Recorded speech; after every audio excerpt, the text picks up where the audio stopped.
Melissa, and today in this video I'm going to go over my August wrap up, and I'm going to tell you all about the books that I read and what I gave them for ratings. So this time, you know what, I'm actually shocked because this is like August. I went back to work, like literally back to work in August. I usually like dip down in my reading because I'm like, oh, I'm going back to work, I'm not going to have as much free time, but we all saw how my July went. I only read 4 books, and last month, I'm going to say I technically read 5 books.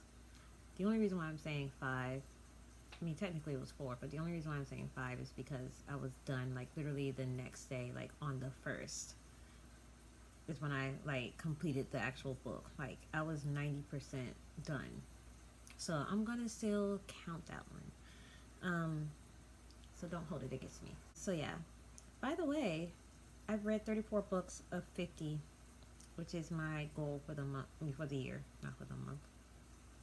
Jesus. So, Wash Day Diaries. I read this book and didn't really like it. No, I take it back. I originally picked it out for my students. So it wasn't like I didn't actually like it. I take it back, I did. But it was like, I picked it out for my students, but it's not like the pictures and like the way that they were talking. They're like cursing and like there's some nudity in the picture, and it kind of like depicted like sex. So I was just like, oh, this is not for children. However, as an adult like graphic novel, I guess it was like okay. The only thing I didn't like about it was like obviously like the depictions of like the sex and all that stuff, but like I don't know, like the struggle of, but then again it's like it's real life, and it just reminded me of like college days. And it was one girl, I forgot her name. If I remember it, I'll insert it. But I had connected with her just because she was dealing with like depression. And then like her friend was like, I mean her friend meant well, but she really wasn't helping. She was just like, oh, you have all of this stuff, and oh, you don't need a therapist, just carry around this crystal and, you know, sage, a bunch of stuff. She's like, no, I need medication and I need therapy. And, you know, it just reminded me of like, you know how I get, especially because she was like called out of work, or, you know, she's like, oh, I'm not feeling well, you know, like her place was like a mess, all the things. So I was like, I really connected with her. It was like a really good kind of like, oh, girlfriends, you know, type of vibe of the book. So I gave it like I think I gave it like a 3.5 out of 5 stars. In the next book after that, I read Coraline. The way it was going, it was like, oh, is this going to be like a graphic novel month? I read Coraline, and if y'all don't know, I love that movie. Like I love that movie. It's such a great movie, and I'm ashamed to say that I have not read the books. Like I have the book and the graphic novel like on my shelf. Yeah, it was just amazing. Like, well, I take it back. In the case with this graphic novel, in the movie, I like the movie better. And like, and maybe the graphic novel is closer to the book. I don't know. Like in the movie, I don't know. Like the movie was way darker, and it was more creepier, and I liked it. However, I will say this: I liked the cat in the graphic novel. The cat was way much better than in the movie. And she was like nicer to the cat in the book than the movie. Well, in the graphic novel than the movie. So I did like that aspect of it. The Other Father, I guess, you know what, also kind of made it like I guess the only thing that kind of like made it like a little bit more creepy, I guess, a little bit. And something like the graphic novel is just that because like everyone looked so normal. Like they didn't turn into like bugs or anything. I don't know. It's like things kind of looked normal. Things kind of like looked normal, and I'm just like, like even the other mother, she looked like she looked like her mom, but just with button eyes. But like in the movie, she looked different than the mom. Dad kind of looked like the dad, but in the book, it was just creepy.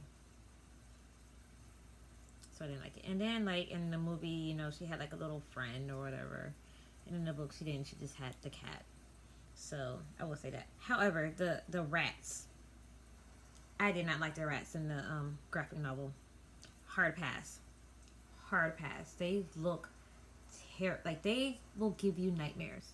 That's how terrifying those stupid rats were looking. Rats were looking awful. Like the neighbors, they were more like whimsy in the movie. I don't know how they are in the book, but in a graphic novel, they just didn't have that extra little, you know. So I don't know. So that's why I was like, I gave it like a 3.5. Like it wasn't a terrible book or graphic novel, but like,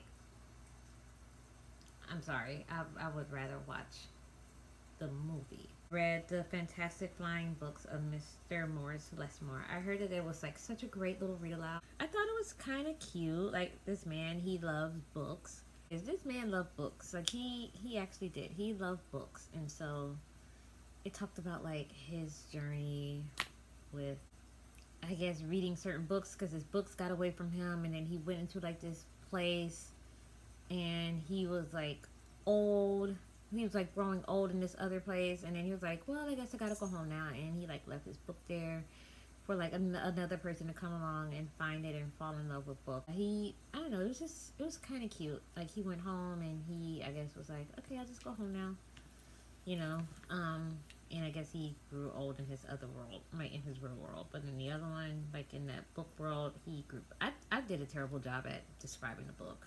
It's just great. I love the pictures. I really do love the pictures. And there's a quote that stood out to me. He was like, everyone, you know, deserves to see themselves in a book. And I cannot agree more. Like I said, or I always say, like, representation matters. Like, no matter what. Like, if it's like your race, your gender, your orientation, your religion, your culture, how you grew up, how you're living, like anything, like representation really does matter.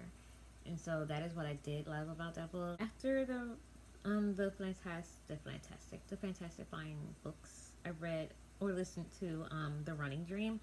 I listened to it for like a book club that I'm in for teachers, and it was actually like really good. It was really, really good. So it's like about this girl who was a track runner, and going home from a track meet, they got into this horrible accident. One of their teammates died, and she had to have either one of her legs or both of her legs amputated. Now she's dealing with like, oh my god, I had all of these goals and aspirations. Like I wanted to be a runner in school, and you know, I'm on a track team and I'm doing this, trying to get a scholarship. I have my whole life ahead of me, and then, you know, she gets into this horrible accident. And I did like how, like, she didn't beat up on herself too much, because, you know, like I said, someone else died. Like, someone else actually died. And so she was just like, well, dang, you know, like, my leg is gone, but, you know, this person, you can't replace a life. And, you know, it's like, she's in high school, and, I think I'll probably buy that book for my class, actually, because I actually did like it. But, yeah, like, and she's, you know, dealing with, like, all the teenage things, like crushes and friends and all of the things. And, you know, like, she does not want to give up on running. And I will say that she never gave up on running. It was really good. Like, it was really, really good. I think I gave it a 3.5, but, like, closer to a 4. Oh, Mr. Lesnor. Yeah, I gave it a 4. Mr. Lesnor, a 4. And The Running Dream, I gave it a 3.5 rating. It was really, really good, you guys. Like, it is so good. The last book that I read was Love on a Brain by Ali Hazelwood. And at first, like, when she was like, oh yeah, my book's coming out, I was like, oh man, I'm not gonna have my money because I didn't get paid yet and blah blah blah. But your girl forgot. She pre-ordered the Kindle version, and so, like, I woke up and I had, like, the book on my Kindle, and I was like, oh yeah. If you don't know, she's the author of The Love Hypothesis and Under One Roof, and, like, these other 2 novellas. When I saw that she was coming out with this book, I was like, automatic buy. I'm gonna buy that right away. I had very high hopes for it because I loved The Love Hypothesis. Like, I loved it. She works in STEM, and so, you know, like, obviously, like, that's in her books, like, the elements. She has a STEM element in her books, even though I don't understand it. but I love The Love Hypothesis. The Love Hypothesis had fake dating. Love on the Brain has, I guess, like an enemies to lovers, and I just thought it was so cute. They had cats in the book, and Levi, well, the guy. Guess what kind of cat he had? Just guess what kind of cat he had. He had a black cat, and I was just like, if you don't know, my cat, he's a little black kitty cat boy. And I think he had a little boy too. It was like a male black cat, and I was just like, oh my gosh. But anyway, the book features B and Levi.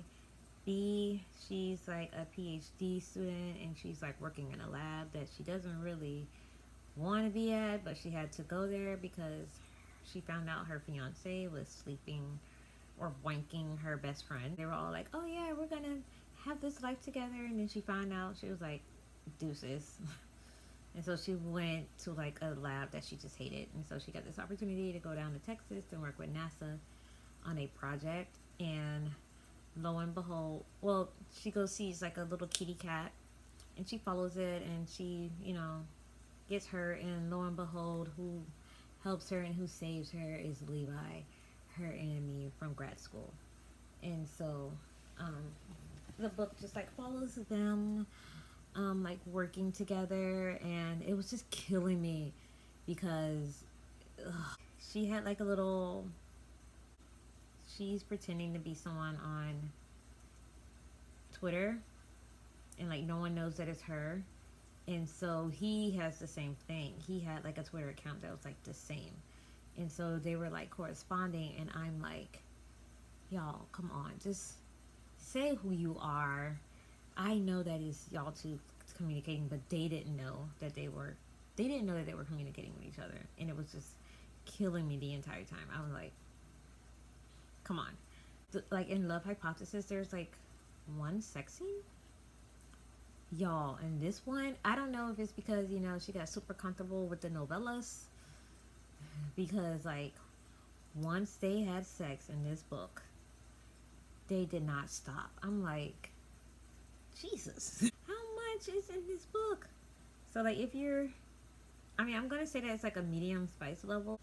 Just reading it, I was like blushing, and I'm just like, oh my gosh. Like it's a medium spice level, probably like a 4 spice level. But I actually really did, like, I enjoyed it. So I don't know which one is better. Like even Under One Roof, I gave that a 4 as well when I read that. I loved it. Those are all of my books. There you go. Those are all of my books. So hey, don't forget to like and subscribe. I'm gonna be popping up with more videos like this, and let me know that in the comments, what books, like, how did August go for you, what videos you would like to see me do. Have a good day. See you.